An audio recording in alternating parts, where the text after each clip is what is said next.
Good morning student. हम class 7 का chapter 14 Khan पान की बदलती तस्वीर पढ़ रहे थे, जिसके लेखक है प्रयाग शुक्ल। हमने बताया था कैसे आजकल जो है मथुरा के पेड़े लोगों को पसंद तो है, लेकिन उनकी कैसे तस्वीर बदल रही है। आगे देखिए, आगे बढ़ते हैं।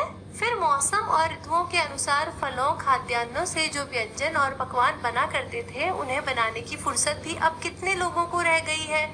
अब गृहिणियों या कामकाजी महिलाओं के लिए खरबूजे के बीज सुखाना, छीलना और फिर उनसे व्यंजन तैयार करना सचमुच दुस्साध्य है। तो एक वजह तो यह है कि हमारे भोजन के अवयव जो है वो घट रहे हैं कि हमारी युवा पीढ़ी जो है वो इन भोजनों में अब रुचि नहीं ले रही है। उसे नए जमाने के भोजन अच्छे लग रहे हैं, या नए जो हमारी संस्कृति के साथ जो नए अवयव जुड़ रहे हैं, पाश्चात्य संस्कृति के कह लीजिए, या फिर मिश्रित एक जो संस्कृति विकसित हो रही है, उसके जो अवयव जुड़ गए हैं वो लोगों में ज्यादा प्रचलित होते जा रहे हैं, विशेषकर युवा पीढ़ी में।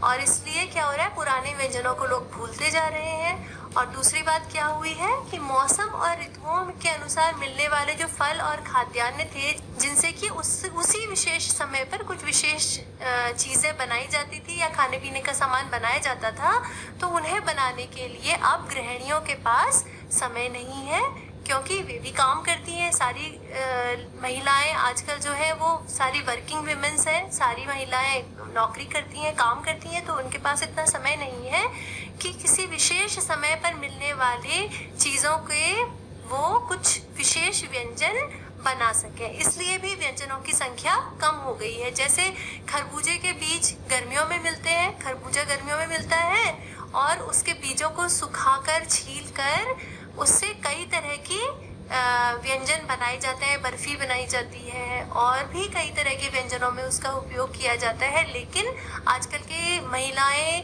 या आजकल के जो लोग हैं उनके पास समय नहीं है, सब कोई काम करते हैं, तो उनके पास समय नहीं है कि वे खरबूजे के बीजों को छीलें और फिर उसके व्यंजन बनाएं। इसलिए क्या हो रहा है कि खरबूजे के बीज से बनने वाले व्यंजन जो है उनमें कमी आ गई है, या वो गायब से ही हो गए हैं, क्योंकि उनको सिखाना, छीलना, फिर उनको कूटना, इन सब का समय लोगों के पास नहीं है। तो एक वजह ये भी है कि हमारे भोजन में जो पुराने व्यंजन है उनकी संख्या में लगातार कमी आती जा रही है। आगे लेखक कहते हैं, यानी हम पाते हैं कि एक ओर तो स्थानीय व्यंजनों में कमी आई है, दूसरी ओर वे ही देसी विदेशी व्यंजन अपनाए जा रहे हैं जिन्हें पकाने में सुविधा हो। तो एक बात तो ये है कि स्थानीय व्यंजनों में कमी आ रही है, और दूसरी बात क्या है कि विदेशी व्यंजनों में भी या देशी व्यंजनों में भी केवल वे ही व्यंजन मुख्यतया पकाए जा रहे हैं और खाए जा रहे हैं जिनको पकाना और बनाना बहुत ज़्यादा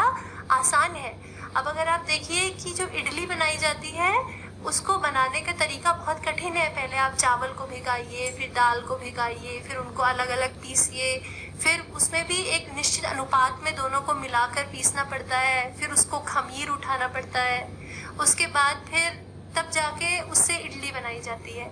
लेकिन आजकल क्या है कि लोग कैसा पसंद करते हैं कि वो बाजार में जो इंस्टेंट यानी तुरंत बनने वाले इडली के पैकेट आते हैं उनसे इडली बनाना ज़्यादा पसंद करते हैं, क्योंकि लोगों के पास समय ही नहीं है इतना लंबा तरीका करके वो इडली बनाए। इसलिए वो ऐसा तरीका अपनाते हैं जिससे कि वो इडली तुरंत बन जाए। इसी प्रकार के जो व्यंजन जो कि जल्दी बन जाते हैं, उनके ही तरीकों को लोग भोजन के रूप में अपना रहे हैं, और ऐसे व्यंजन जिनको बनाने में बहुत ज़्यादा समय लगता है, चाहे वो देशी हो चाहे फिर वो विदेशी हो, लोग उनको घर पर बनाना पसंद नहीं करते। विदेशी व्यंजन भी कई ऐसे हैं जो कि बहुत ज़्यादा लोगों में फेमस हैं, बहुत ज़्यादा लोगों में लोकप्रिय हैं, लेकिन घर में क्योंकि उनको बनाने में ज़्यादा समय लगता है, जैसे पिज्ज़ा आदि घर में बनाने में ज़्यादा समय लगता है, तो लोग क्या ज़्यादा पसंद करते हैं कि वो बाहर से कहीं से पिज़्ज़ा खरीद के खा लें, लेकिन वो खुद घर में बना नहीं सकते क्योंकि उनके पास समय का अभाव है। तो लेखक यहाँ यही कहना चाहते हैं कि हम वही व्यंजन अपनी खाद्य संस्कृति में शामिल कर रहे हैं, चाहे वो देसी हो चाहे विदेशी हो, जो कि जल्दी बनते हैं। आगे जटिल प्रक्रियाओं वाली चीज़ें तो कभी कभार व्यंजन पुस्तिकाओं के आधार पर तैयार की जाती हैं। अब शहरी जीवन में जो भागम भाग है उसे देखते हुए यह स्थिति स्वाभाविक लगती है। फिर कमर तोड़ महंगाई ने भी लोगों को कई चीजों से धीरे धीरे वंचित किया है।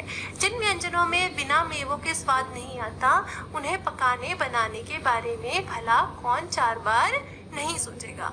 तो लेखक आगे क्या कहते हैं कि हम अपने घरों में वही देशी या विदेशी व्यंजन बनाना पसंद करते हैं जो कि जल्दी बन जाते हैं, आसानी से बन जाते हैं। और दूसरी बात, जो जटिल प्रक्रियाओं से, जटिल यानी कठिन, जो व्यंजन कठिन तरीकों से बनते हैं, उनको हम कभी कभार व्यंजन पुस्तिकाओं यानी रेसिपी बुक्स जो होती हैं, उनके द्वारा पढ़कर ही हम उन्हें बनाते हैं।